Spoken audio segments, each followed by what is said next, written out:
তো আজকে একটু অন্যরকম ভিডিও নিয়ে এসেছি। পরপর তো কয়েকদিন জুয়েলারি মেকিংয়ের ভিডিওই দিচ্ছি। তো হঠাৎ করে এই পাঞ্জাবি পেন্টিংয়ের অর্ডারটা এলো। প্রথমে ভাবলাম যে অতগুলো জুয়েলারি অর্ডার আছে, তার মধ্যে এইটা কি নেব, কারণ এটাও কয়েকদিনের মধ্যে আমাকে দিতে হবে বললো যে অর্ডার দিয়েছিল। তারপরে ভাবলাম যে ঠিক আছে নিয়ে নিই, না হয় একটুখানি কষ্ট করেই নেবো। তো তারপরে এটা আজ শুরু করেছি, আঁকতে বসেছি। আগে পেন্সিল দিয়ে একটু স্কেচ করে নিয়েছি। তো অনেকদিন পর আবার পাঞ্জাবি পেন্টিং করতে বসলাম। তো যে অর্ডার দিয়েছিল তাকে জিজ্ঞেস করলাম যে কীরকম কী ডিজাইন হবে, কোনো রকম কোনো সাজেশান দেওয়ার আছে নাকি। তো বললো যে না, আমার কোনো রকম নেই, তুই তোর মতো করে নে, আর একদম তোর ওপর পুরো 200% ট্রাস্ট আছে, তুই তোর মতন যেটা ভালো হবে সেই বুঝে করিস। তো সে হবে, আমি আমার মতনই করছি ডিজাইনটা। আর যেহেতু পাঞ্জাবিটা পিঙ্ক কালারের, তো লাইট পিঙ্ক কালার, তো ডার্ক কালারের কোনো পাঞ্জাবি হলে তার উপরে সাদা দিয়ে করাই যায়, হোয়াইট কালার দিয়ে। কিন্তু যেহেতু এটা লাইট কালার পাঞ্জাবিটা, তো কি দিয়ে করব সেটা একটু ভাবছিলাম। তারপরে ভাবলাম যে না, এই ডিপ রেড মানে মেরুন যে কালারটা, এটা এখানে একটু লাইট লাগছে, এটা মেরুন কালার, তো এই কালারটা দিয়েই করছি। তো দেখা যাক কতটা কীরকম কী লাগে, সেসব দিয়ে পুরোটা কমপ্লিট হলে কীরকম লাগে দেখি।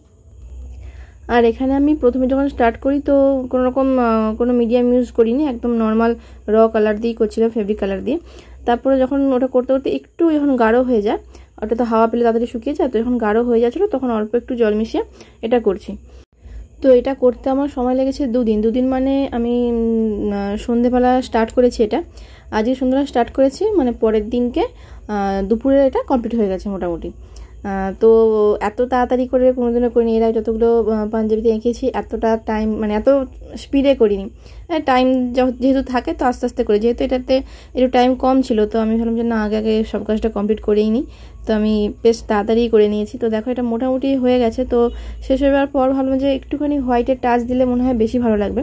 তো ওই জন্য অল্প অল্প করে যেগুলোতে রেডের পোর্শনটা বেশি আছে ওগুলোতে আমি একটু হোয়াইট দিয়ে একটুখানি এঁকে দিচ্ছি। আর সত্যি কথা বলতে কি, এটা একদিন করেছি রাত্রিবেলা, পুরো 1-1:30 অবধি করেছি। তো তারপরে আর ঘাড় তুলতে পারিনি, ঘাড়ে ব্যথা করছে, হাতের আঙুলগুলোও ব্যথা করছে। অনেকদিন তো এইভাবে একটানা বসে মানে লেখারও, সেই পরীক্ষা যখন দিয়েছি তখন লিখতাম 3 ঘন্টা 4 ঘন্টা লেখা হতো।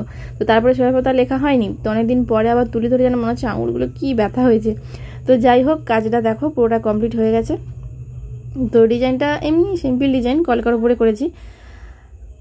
তো তোমরা আর হাতে দেখো এইভাবে ওই বুকে যে কলকাটা আছে ওটারই একটা কলকা এখানে হাতে দিয়েছি। তো এখনও আমার আয়রন করা হয়নি, এইমাত্র কমপ্লিট হলো, কমপ্লিট করে আমি ভিডিওটা করতে বসেছি।